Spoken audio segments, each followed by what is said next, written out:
Hello everyone, welcome back to my YouTube channel. Today I'm doing a review of my travels to the Mont St Michel Abbey, which is on top of Mont St Michel Island, the guess highlight of any trip to Mont St Michel. And so brief history of this, it was built because the Bishop of Avranches was told by the archangel Michael to build a church at this site. And it has very interesting history because it's been built in stages, so it has different types of architecture from different centuries. And at one time it was used as a prison.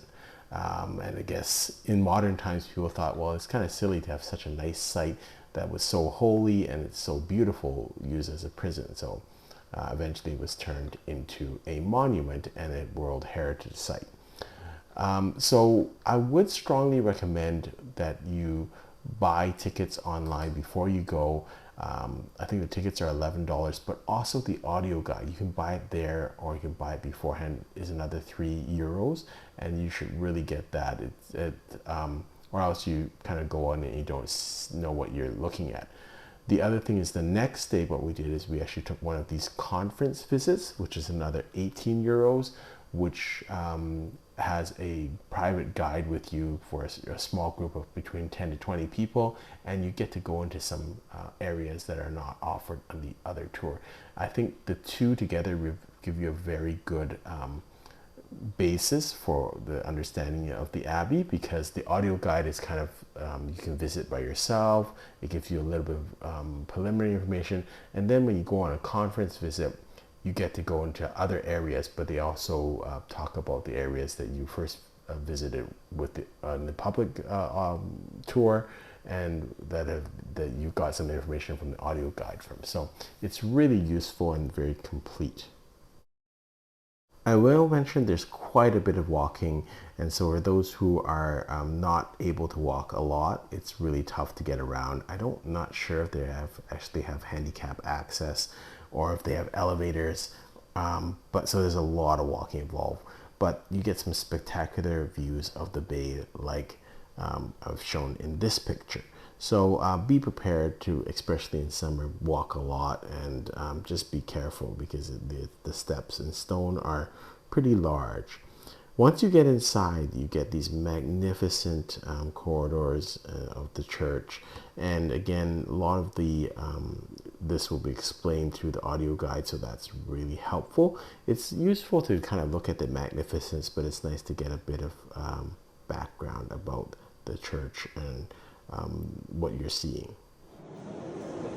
This is one of the chapels in the church, and you'll notice the different architecture, and it's well pointed out in the private tour, the conference visit, the different type of architecture in different periods of time. So that's quite interesting. It's all built within the rock of the islet, and so you can imagine the difficulty they had, but also that gives you some idea of why rooms are shaped a certain way.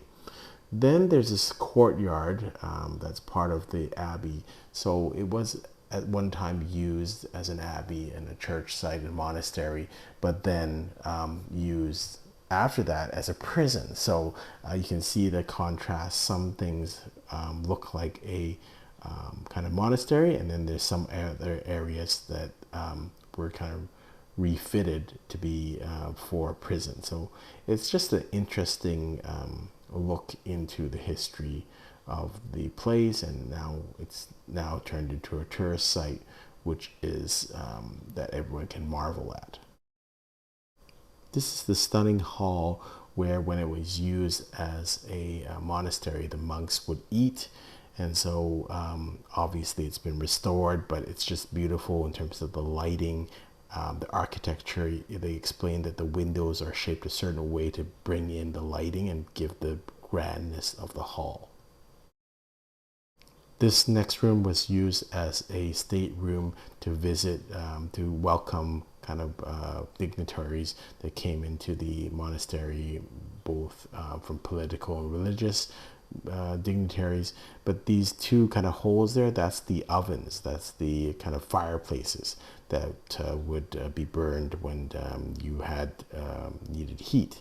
And so this is just another room where it's kind of a lot of pillars, but then if you look upwards, and I should have taken a shot of that, you'll see the actual choir place. These are a couple of small chapels within the church area and the abbey, so just kind of private areas and small chapels. This was a kind of a pulley system they used to get things up into the abbey, so that was quite another interesting thing that we saw. This is one of the small chapels that we were let into on our conference visit or the private tour, and you know, they had to turn on the lighting in here, but it's got a little sense of privacy and solemnness, so it was really neat to see these kind of very solemn little chapels. And this is the Virgin Mary. A lot of things we have to kind of imagine the color, because a lot of the color was off, these things. And it's funny because they actually pointed out that certain kind of tiles were painted. So you'll see this is the painting that was actually originally on the thing. So it's not like concrete that we see here. It was all painted. And so it gives you a whole different look. It wasn't as bland as we see it today. This is another example of the painting of the church or the abbey. So again, it wasn't just stone like we see today. A lot of it was painted. It wasn't ornate like with gold, but it was still colorful, or at least different than what we expect today. This is one of the wheels that was powered to, I guess, power some pulleys to get in the system. And they actually put prisoners in here to work. And so we also saw certain places where there were cells, where they would keep prisoners. So it's really unique. And then this is another one of the little chapels. But at the end of that, that actually shows the original rock from the that was part of the islet, and the church was really built into the rock of the island. All in all, it's a really great, magnificent site, but I would strongly recommend taking the tour, the audio guide, and also the conference visit if you have an opportunity to do so. I think the conference visit is only offered maybe like once a week in English, so you do have to catch the right time. Hope you've enjoyed this video. Until next time, safe travels.